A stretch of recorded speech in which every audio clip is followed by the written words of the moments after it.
Now I'm going to show you how to write your follow-up email series. And what I'm going to do here is this particular video tutorial is going to be divided into two parts. The first part is that I'm going to run through with you some school of thoughts when it comes to writing your email series. And then in the next half, I'm going to go through the types of emails you can possibly write. So let's get started. When it comes to writing an email series, it's got to be purposeful and intentional. So in no particular order, we'll go through each of it step by step, okay? So the first and foremost thing here is readability. Very, very important. Now, when most people start writing their email series, they just leave it as default. Well, nothing really wrong with that, but check this out. Now, this is an example of an email where, as you can see, the readability is pretty good because it's neatly spaced out. The fonts are comfortably big enough. And you notice that every paragraph, there's no more than 5 lines, all right? It's about 3 to 4 lines per paragraph tops. So this is an example of an email with very good readability. And you have to understand that they're getting more and more viewers on mobile these days. So expect to get quite some subscribers who will be reading your email through mobile phones or tablets for the matter, like iPhone, iPad, Android, you name it.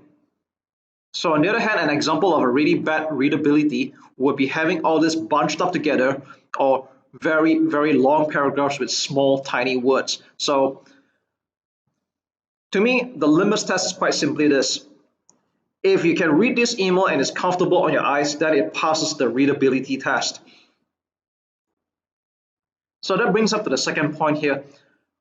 I like to have the font size at least around 14 to 16, although ideally 16 is better. So it doesn't have to be too big, but at the same time, you don't want to be too small, especially if your target audience are usually around the middle age.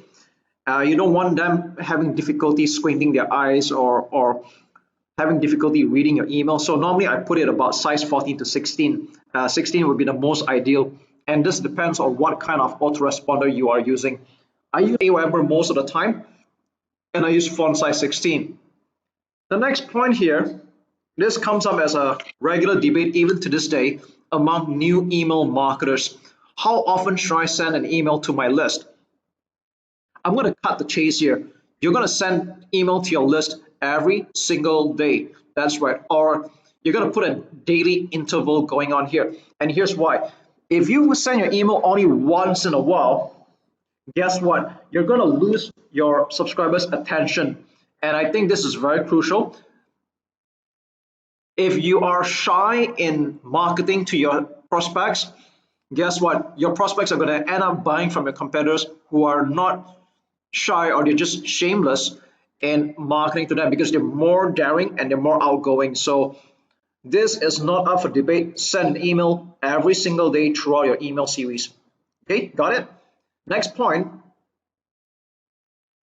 Now, I understand that whenever you start a new email campaign or a new list, you don't want to be writing several emails like into the dozens or hundreds right off the bat. That's going to be not really a good use of your time. So normally I recommend you just start off quite humbly with anywhere from 4 to 7 email series, but have them sent out every single day from the moment your visitor joins your list.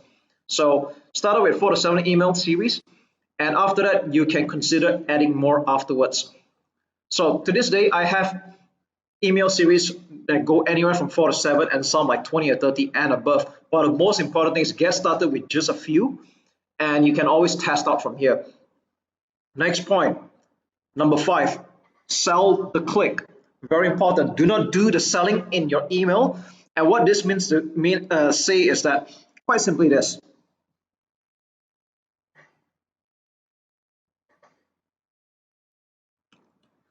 Let's say you're promoting a product and you're selling it at a certain price. Would you want to mention the price of the product in your email? Most of the time you should not, because even if it's affordable or even if it's cheap, you do not want to mention it. However, you can give hints like this is going at basement price. there's an early bird price going on right now. There's an intro launch special, and this goes for only an investment of dinner for two. Okay. The most important thing here that whenever someone opens an email, the purpose is that you want them to click on a link to go to the website, so you can be selling your own product or be an affiliate, but never ever mention the price of the product. Although you can drop hints, but the intention of every email you send out is to send people to another website, and that's what you're going to do. Even if you're giving away content for free, do not do it in an email series. Have them go to your blog or your website, and this creates more opportunities for you to promote or back and sell anything else. Next point, keep your emails short. Now, I'm not fussy about word length, but I would say I'll keep it anywhere from 100 to 300 words. And even then, there are times that I have written some shorter emails. Now, the most important thing here is that you want to get people clicking on the link whenever they open your email. So do not tell everything or give everything away in an email, because if you do that, your subscribers will have difficulty processing what's going on, and those who are not interested, guess what they do? They just trash your email away. So this is the premise of email marketing and the reason why you do follow-up email series. And that brings up to the next part of this video training. What kind of emails can you write to get people compelled and along the way build yourself as an authority figure? Now, there's no definite formula to it, although in my experience, you can come up with any combination of this type of emails. Now, the first type will be a very obvious one, a welcome email. So there's nothing much to it really. So normally you like to take this opportunity to introduce yourself, what you're all about, and what's really important is what's in it for me, or WIIFF. Okay. You see, when people join your mailing list, they have a certain expectations and you have to manage that. So let's just say, for example, you are a dating coach for men. So you got to establish your credentials, what you're all about, what is your experience like, and what can you do to help the subscriber or the prospect. So what's in it for me? So address it all in the first welcome email. Now, normally compared to the other emails, the welcome email is usually the longest. However, you do not want to write too long. And you know what? You don't have to be afraid to start selling even at this point. So you want to have a call to action right off the bat in the first email. Okay? Because at the end of the day, you do not want to be building a list of freebie seekers or people who are just trained to waste your time. You want to get them to be action takers, and you want them to be your customers at the end of the day, or even be your client for the matter. So after the first email, the next day you're going to be sending another type of email. So normally what I like to do is I like to follow up with a story email. It could be based on your personal experience. I like to call it the zero to hero moment, okay? Like who you were before and how you can relate to your prospects, and where you're at right now, where your prospects desire to be in your shoes. So it can go along the lines of, I used to be dateless or had problem pursuing women like you. Today, things have changed because after going through an A to Z training or formula or a discovery, I am now having these results. All right. Now, if you cannot come up with your own story, that's totally fine. You can always do a third-party story as well. Okay. For example, now, have you know about, scratch that. Did you know anything about the late Steve Jobs and what he did in his last moments? And here's how you can profit from his experience. Okay, I'm just making that up by the way, but have you noticed that I'm using a third party story? So if you don't have your own story to tell, that's totally fine. There are plenty of stories to tell, and you do it from a point of view of a third party. Okay, so moving along, if you have trained students or you have past customers who have had success with your products or your programs, you can mention them in a case study, and this is really good because this builds up social proof and social validation.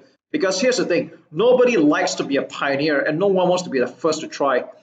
Okay, so your customers will not appreciate being a guinea pig.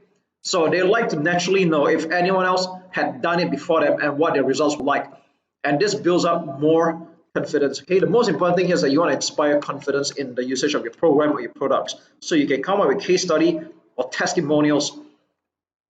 Another type of email you can write is to bust myths.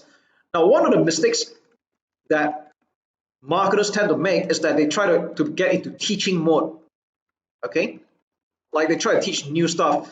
Now, I'm not saying there's anything wrong with that, but I would think that teaching your customers should be reserved in a paid product or a paid training.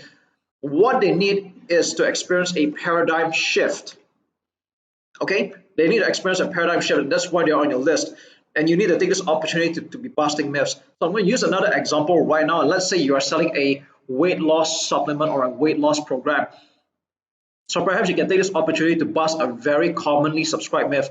Hey, did you know that no matter how often you go to the gym or exercise, that only accounts for 30% of your weight loss and fat burn success? The other 70%, you might find it hard to believe, is actually in the food you eat. And even so, it's not something that's readily available because you need to undo all the past damage you have done to your body and reverse the aging of your muscles. And this is why I recommend you get on my training or get these supplements. So as you can see, what I just did here is that I just busted a myth that most people subscribe to. And what you can do is that you can take this opportunity to list out maybe 2 to 3 of the most common myths that a lot of people believe in this market that you're in right now. Now, the next 2 type emails are pretty much no-brainers really. Sometimes some people just need a reminder, and you can say, hey, just a reminder in case you haven't checked this out just yet. And here's a recap. So you notice there's nothing much to it. And why reminders are very powerful is because sometimes some people don't just buy on first contact. They might need a little bit of persuasion or reminders, or sometimes they might have been away or not so attentive when they got your emails the first time. And maybe, just maybe, something in your life has changed and it just grew more urgent. And this is why reminders are very powerful. And the next type of email is called of last calls. If you're running a time-sensitive sale or a special discount that's on for a very short time, last calls will really help drive in sales in the last moments, because scarcity is a very powerful driving force. Nobody likes to miss out. So there's this thing called FOMO or FOMO, fear of missing out. It's just built naturally to most people. Okay, so you can leverage on this. Okay.